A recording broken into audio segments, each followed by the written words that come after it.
ദൈവനാമത്തിന് മഹത്വം ഉണ്ടാകട്ടെ. ഇന്ന് ഏപ്രിൽ മാസം 30-ാം തീയതിയാണ്.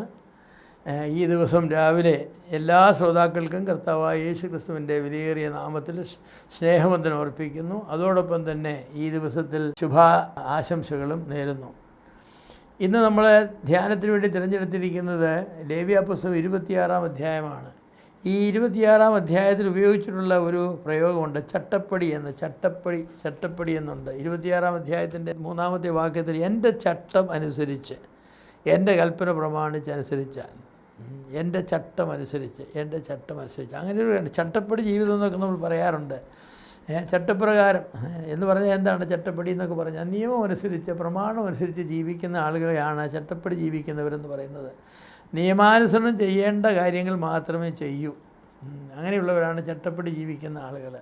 ഒട്ടും ഇടത്തോട്ടോ വലത്തോട്ടോ അവർ തിരികെയില്ല.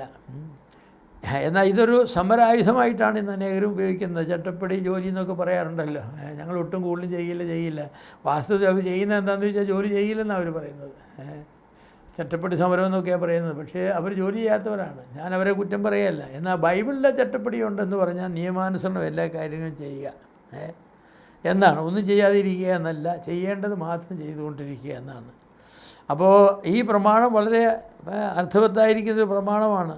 ദൈവം നൽകിയിട്ടുള്ള പ്രമാണപ്രകാരം ജീവിക്കുക എന്നാണ്. അങ്ങനെ ജീവിച്ചാൽ ദൈവം പറഞ്ഞു, അങ്ങനെ ജീവിച്ചാൽ ദൈവം ചില വാഗ്ദത്തങ്ങൾ പറഞ്ഞിട്ടുണ്ട്. എന്താ പറഞ്ഞത്? നിങ്ങൾ അങ്ങനെ ജീവിച്ചാൽ തക്ക സമയത്ത് നിങ്ങൾക്ക് മഴ തരും, ഭൂമി വിളവ് തരും, ഭൂമിയിലുള്ള വൃക്ഷവും ഫലം തരും, നിങ്ങളുടെ മെതി മുന്തിരിപ്പഴം പറിക്കുന്നത് പോലെ നിൽക്കും, മുന്തിരിപ്പഴം പറിക്കുന്നത് വിതകാലം വരെ നിൽക്കും, നിങ്ങൾ തൃപ്തരായി അഭിവൃദ്ധി കഴിച്ച് ദേശത്ത് നിർഭയം വസിക്കും, ഞാൻ ദേശത്ത് സമാധാനം തരും, നിങ്ങൾ കിടക്കും, ആരും നിങ്ങളെ ഭയപ്പെടുത്തുകയില്ല, ഞാൻ ദേശത്ത് നിന്ന് ദുഷ്ടമൃഗങ്ങളെ നീക്കിക്കളയും, വാൾ നിങ്ങളുടെ ദേശത്ത് കൂടി കിടക്കയില്ല, നിങ്ങളുടെ ശത്രുക്കളെ നിങ്ങൾ ഓടിക്കും, അവർ നിങ്ങളുടെ മുൻപിൽ വാളിനാൽ വീഴും, നിങ്ങളിൽ 5 പേർ 100 പേരെ ഓടിക്കും, നിങ്ങൾ 100 പേർ 10,000 പേരെ ഓടിക്കും, നിങ്ങളുടെ ശത്രുക്കൾ നിങ്ങളുടെ മുൻപിൽ വാളിനാൽ വീഴും. പിന്നെ ഞാൻ നിങ്ങളെ കടാക്ഷിച്ച് സന്താന സമ്പന്നരാക്കി പെരുക്കുകയും നിങ്ങളോടുള്ള എൻ്റെ നിയമം സ്ഥിരമാക്കുകയും ചെയ്യും.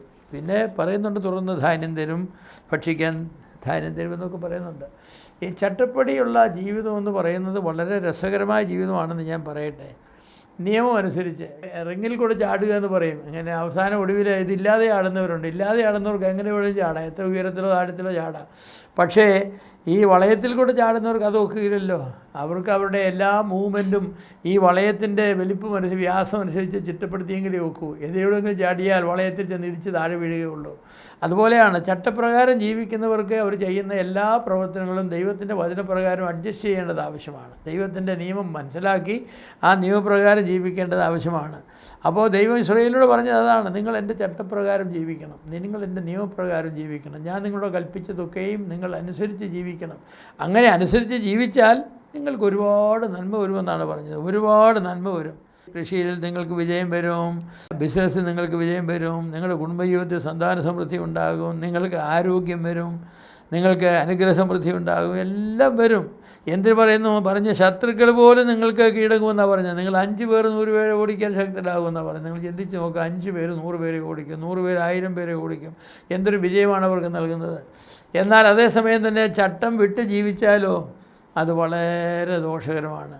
ഭീതി, ക്ഷയം, ജ്വരം ഇങ്ങനെയുള്ള മാരക രോഗങ്ങൾ ദേശത്ത് വർദ്ധിക്കും, കൃഷിഫലങ്ങൾ കുറയും, ജനസംഖ്യ കുറഞ്ഞ് ദേശം ശത്രുക്കളെ കൈവശമാക്കും. എന്ന് മാത്രമാണോ, വന്യമൃഗങ്ങൾ പോലും നിങ്ങളെ ഓടിക്കുമെന്നാണ്.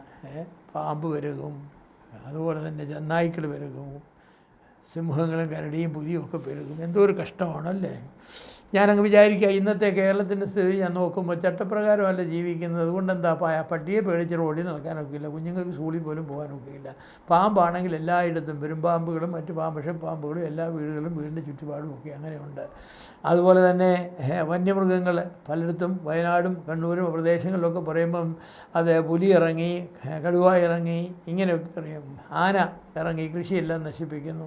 ഇന്ന് വന്യമൃഗങ്ങളുടെ ഭീതി കൊണ്ട് നമുക്ക് ജീവിക്കാൻ വയ്യ. എന്തുകൊണ്ടാണ് ജീവിക്കാൻ ജീവിക്കാത്തതെന്നറിയാമോ? ചട്ടപ്പടിയല്ല ജീവിക്കുന്നത്. ദൈവത്തിൻ്റെ വചനം വായിച്ച് അതിൻ പ്രകാരമല്ല ജീവിക്കുന്നത്. അന്യരെക്കുറിച്ചല്ല ഞാൻ പറയുന്നത്, ക്രിസ്ത്യാനികളെന്ന് പറയുന്ന അവകാശപ്പെടുന്നവരെ കുറിച്ചാണ്. അവരെ ബൈബിൾ എല്ലാവർക്കും തന്നതാണ്, ക്രിസ്ത്യാനിക്ക് മാത്രം തന്നതല്ല. എങ്കിലും ക്രിസ്ത്യാനികൾക്ക് അപവാദം പറയാനൊക്കില്ലല്ലോ. കാരണം അവരെ കർത്താവിൻ്റെ ആളുകളാണെന്നും ദൈവജനത്തിൻ്റെ ബൈബിളിൻ്റെ ആളുകളാണെന്നും പറയുന്നവരല്ലേ. അവർ ബൈബിൾ എടുത്തുകൊണ്ട് പള്ളിയിൽ പോകുന്നവരല്ലേ, വായിക്കുന്നവരല്ലേ. എന്നിട്ട് അവർ ചട്ടപ്രകാരമാണോ ജീവിക്കുന്നത്? ചട്ടപ്രകാരമല്ല ജീവിക്കുന്നത്. ആ ജീവിതത്തിൻ്റെ തിക്തഫലങ്ങളാണ് ഇന്ന് നാം അനുഭവിക്കുന്നത്. ഇന്ന് യുവാക്കന്മാരൊക്കെ അല്ലേ കുഴഞ്ഞു വീണ് മരിക്കുന്നത്. നടന്നുകൊണ്ടിരിക്കുക, അവർ നടക്കാൻ ഇറങ്ങിയവർ കുഴഞ്ഞു വീണ് മരിക്കുക, ഓടാൻ പോയവർ കുഴഞ്ഞു വീണ് മരിക്കുകയാണ്. അതുപോലെ ഗെയിംസ് സ്പോർട്സിലൊക്കെ ഇടപെടുന്നവർ കുഴഞ്ഞു വീണ് മരിക്കുകയാണ്. എന്താ കാരണം? ചട്ടപ്രകാരമല്ല ജീവിക്കുന്നത്. പ്രായമുള്ളവരും ചെറുപ്പക്കാരും കുഞ്ഞുങ്ങളും ഒക്കെ അങ്ങനെയാണ്, തോന്നിയതുപോലെ ജീവിക്കുകയാണ്.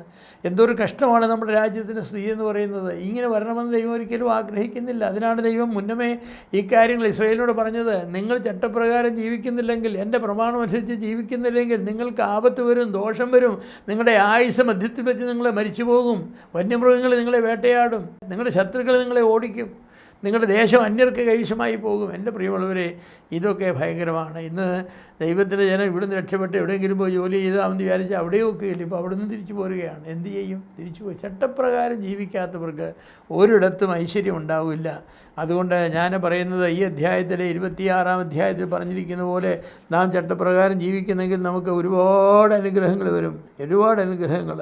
ദൈവം പറഞ്ഞു, എന്നാൽ നിങ്ങൾ എൻ്റെ വാക്ക് കേൾക്കാതെയും ഈ കൽപ്പനകളൊക്കെയും പ്രമാണിക്കാതെയും എൻ്റെ ചട്ടങ്ങൾ ധിക്കരിച്ച് നിങ്ങളുടെ ഉള്ളം എൻ്റെ വിധികളെ വെറുത്ത് നിങ്ങൾ എൻ്റെ കൽപ്പനകളൊക്കെയും പ്രമാണിക്കാതെ എൻ്റെ നിയമം ലംഘിച്ചാൽ ഞാനും ഇങ്ങനെ നിങ്ങളോട് ചെയ്യും. കണ്ണിനെ മങ്ങിക്കുന്നതും ജീവനെ ക്ഷയിപ്പിക്കുന്നതുമായ ഭീതി, ക്ഷയരോഗം, ജ്വരം എന്നിവ ഞാൻ നിങ്ങളുടെ മേൽ വരുത്തും. നിങ്ങളുടെ വിത്ത് നിങ്ങൾ വെറുതെ വിതയ്ക്കും, ശത്രുക്കളത് ഭക്ഷിക്കും. ഞാൻ നിങ്ങളുടെ നേരെ ദൃഷ്ടി വയ്ക്കും, നിങ്ങളുടെ ശത്രുക്കളോട് നിങ്ങൾ തോറ്റുപോകും. നിങ്ങൾ ദ്വേഷിക്കുന്നവർ നിങ്ങളെ ഭരിക്കും, ഓടിക്കുന്നവർ ഇല്ലാതെ നിങ്ങൾ ഓടിപ്പോകും.